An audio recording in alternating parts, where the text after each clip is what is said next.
What's up, people? These are some weird things that I have learned that has helped me lock in my study sessions throughout my past 2 years of being an engineering student. So a little bit about myself. My name is Tony Pham. I am a second year, as I'd already said, an electrical engineering student. And for the past 2 years, I've really tried to tune in on my efficiency and productivity rather than purely brute forcing my way through my work and just purely focusing on output, which is what I used to do in high school. And as you can see, my results do show these are my results of the first 2 years of engineering. I'm a consistent HD and D, high distinction and distinction student, which is the two highest grade bands of university. So the things that I have been working on and I've been implementing has worked for me, and I believe it'll work for you as well. This is me receiving a first year engineering student award. This is specifically the P.W. Stevens Engineering Prize, and that is awarded to the student with the highest overall GPA of their cohort. So that's pretty cool, and that's something for you guys to start trusting me, some credibility from my side. But without further ado, let's get into the first thing that I have learned, which is diet.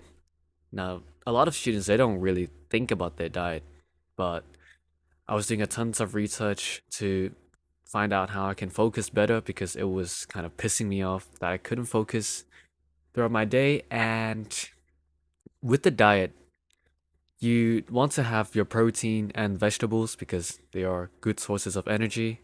They're very stable, they will help you focus for longer periods throughout your day. Carbs, on the other hand, are very bad. They are terrible. Why are they bad? Essentially, they make you feel tired as hell. Carbs, they fluctuate your blood sugar levels and they cause you to release serotonin and melatonin, which are the sleep hormones, the chemicals that make you feel tired, that make you want to go to sleep. And this is something that I didn't realize throughout my years of high school and even my first year of university. When I come home from school, I'd have a big meal, my dinner, and I have tons of rice or noodles because I am Asian and that's a staple of my diet. And after the meal, I'd feel full, and I'd literally, if I were to lay down on my bed at that moment, I would fall asleep, literally in like 2 minutes. And it's food coma basically. But the thing with food coma is it's not simply about being full.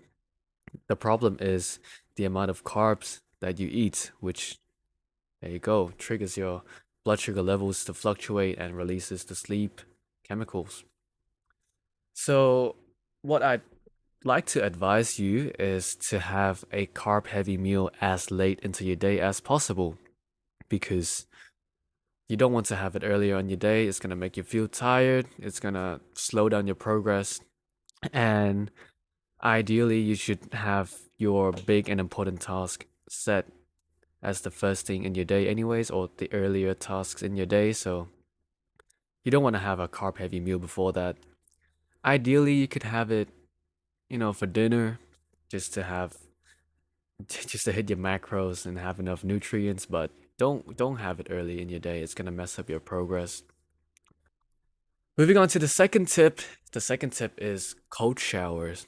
Okay, this is something that I've learned earlier this year. And when you take a cold shower, what you realize is you feel like you literally just chugged a monster can. Okay? You'll feel so sharp, you actually feel superhuman. And the reason for that is cold showers, as you can see here, it activates the sympathetic nervous system, which is your body's internal alarm system. It's your fight or flight system. It really alerts you. So cold showers activates that and induces wakefulness. Cold showers also triggers a rush of dopamine and adrenaline. So dopamine is your feel-good chemicals. It it helps you to have motivation, which is always great. Adrenaline keeps you alert, gives you the energy to keep going.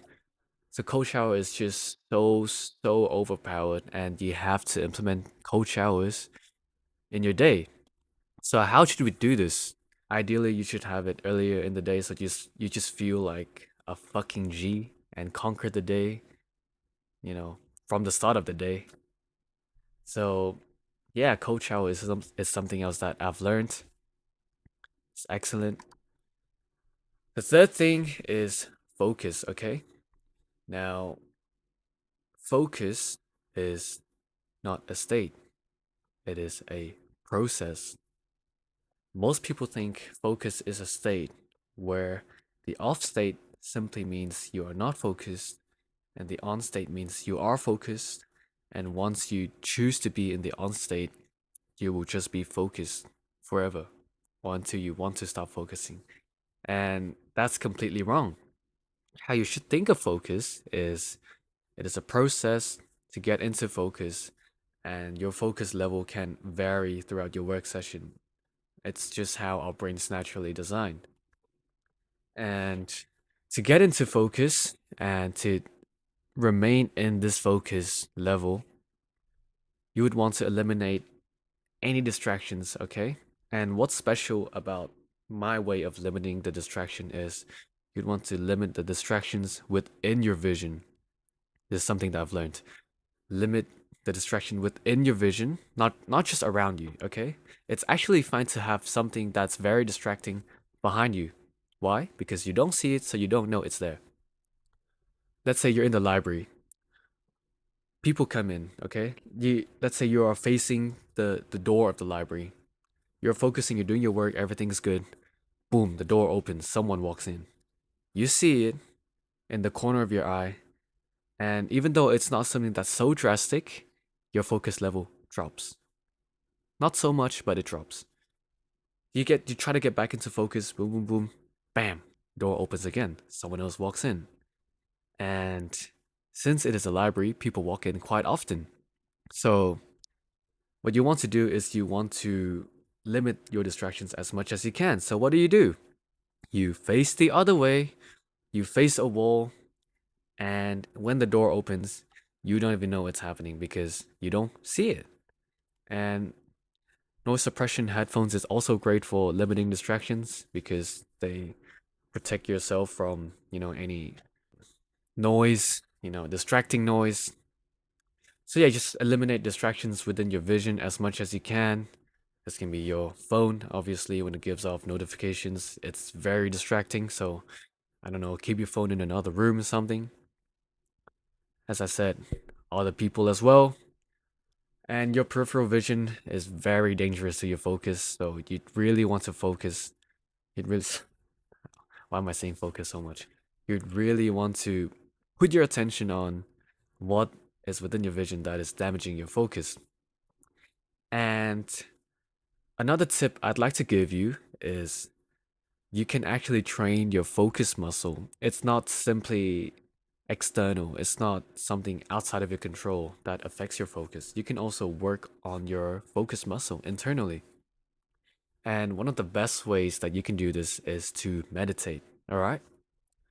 So you've probably seen meditation videos online, or your teachers have tried to put you on it, but you don't really know what meditation actually is. So I'll just tell you in this video is probably going to be the best way of meditating explanation that you'll ever hear, all right? So what is meditation? Meditation is you trying to put your focus on something over an extended period of time without being distracted. And when something distracting happens to you, you would try to put your focus back onto the thing that you were initially focusing on. So how should we do this? Just start by closing your eyes, closing your eyes, and focusing on your breath, focusing on your breathing.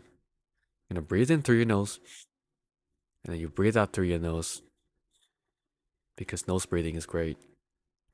And you'll just focus on your breath, focusing on the sensation of the air entering your nose and the air leaving your nose. So start doing that. Start with 3 minutes, and you can progressively overload over time. 3 minutes is a good spot for beginners because it can feel really boring and long, but that's the point of meditation. It helps you to just focus on one thing and not be distracted by anything else. And when you start doing this, what you'll realize is distracting thoughts will come. It can be literally anything. It can be about you thinking how stupid this thing you're doing is. Why are we just closing our eyes and just manually breathing? But when that distracting thought comes, you have to consciously eliminate that thought and fixate back on your breath. How your brain is naturally designed is it it fixates on the new thoughts that come into your mind. It doesn't keep focusing on what you were supposed to focus prior, which is kind of weird. It just latches onto new things, which is very dangerous to your focus. And that's why people have such poor attention span nowadays. When you meditate, you fix your focus, you also fix your attention span, and interestingly enough, it reverses the effects of doom scrolling, of the ADHD stuff that you think you have. So just start meditating, start training your focus muscle, and eliminate all distractions within your vision when you are trying to work, and you'll see your focus and productivity will just skyrocket and you'll feel like a fucking G. So that was it.